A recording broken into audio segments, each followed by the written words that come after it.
Hello, magandang araw sa lahat, no, lalo sa mga ka-F3 na alam na yung ginagawa nating programa. Ang 10 piso para sa Pilipino ay isang programa na kung saan makakapag-participate at makaka-join yung mga taong maliit lang yung kakayahan. Na marami talaga nag-iisip para maging negosyante, kailangan mo yung libo-libong pera. Hindi. Dito po pwede ka pong maging negosyante sa halagang 10 piso. Ganito lang kasimple po yun para hindi na tayo paligoy-ligoy pa. Ang 10 piso po ay kayang-kaya ng isang kahit basurero, kahit na yung kumikita lang ng 300 isang araw. Yung 10 pisong yon, kaysa nagso-soft drinks ka, wag ka na mag-soft drinks, may sukli ka pang tres. 10 piso araw-araw, kung ang Pilipino, 100 milyon, kahit 100 milyon, 1 milyon lang yung nagsali, sa 1 milyon po, ay 10 milyon kagad yon. 10 milyon kagad. At yung 10 milyong yon magkakaroon ng challenge na 100 days ipon challenge. Kaya kung 10 milyon yon para sa 1 milyon na tao na mag-iipon ng 10 piso, araw-araw may sales tayo na 10 million. At yung 10 million na yun, ipapasok po yun sa blockchain.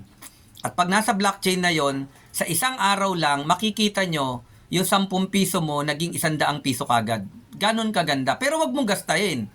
Kasi ipon challenge nga eh. Kaya may challenge. Kapi po tayo. Kung nangyari na yung 1 milyon nagkaroon ng 10 pisong araw, 10 milyon, 100 araw. 100 araw para sa 10 milyon, ang mangyayari po doon, 1 bilyon. Kaya sa 100 araw, meron kagad sales na 1 bilyon. Saan na nakarating ang 10 piso mo?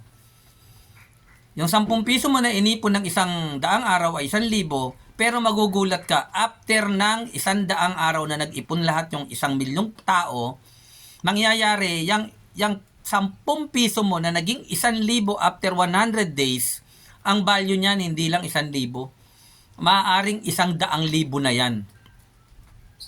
Ang tanong, i-withdraw mo ba? Tama, nawi-withdraw yan. Pero wag mong ibalik sa blockchain. Kasi pag binalik mo sa blockchain yan, sasadsad lahat ang bawat isa sa atin. Magkakaroon na tayo ng community na nag-iipon ngayon ng 10 piso na mayroon tayong sariling currency. Ang currency natin ay F3 token.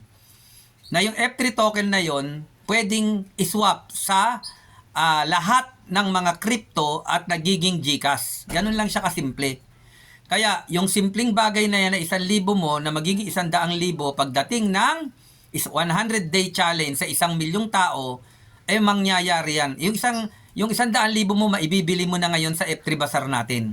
Yung F3 Bazaar natin ngayon, doon ka makakabili naman ng murang bilihin. At mababago na yung buhay nating lahat. Kasi, pag bumili ka na doon, hindi lang 10 piso, dahil may 100,000 ka na, bibili ka na ng 500. Doon nagugulong ng mas malaki at malawak yung ating F3 Bazaar.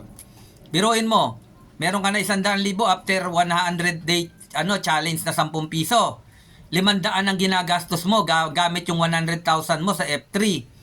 Tingnan mo, kung yung 1 milyon na naman na tao yun, gumagastos ng 500, di ba ang magiging sales ng F3 Bazaar ay 500 times 1 million is 500 million. Kalahating bilyon yun. At sa kalahating bilyon na yun, hindi naman papasok lahat sa blockchain. Sabihin natin, ang pumasok lang doon, 10%. Sa benta na 500 million, 10%. Meron papasok doon na 50 million sa blockchain. Ay naku po, araw-araw, magsasaya ka. Ang ginawa mo lang, nag-ipon, then bumili, maganda na buhay mo, hindi ka na mahihirapan, hindi ka na lalangoy sa hirap, at mananatili sa baha sa buong Pilipinas. Magandang araw po.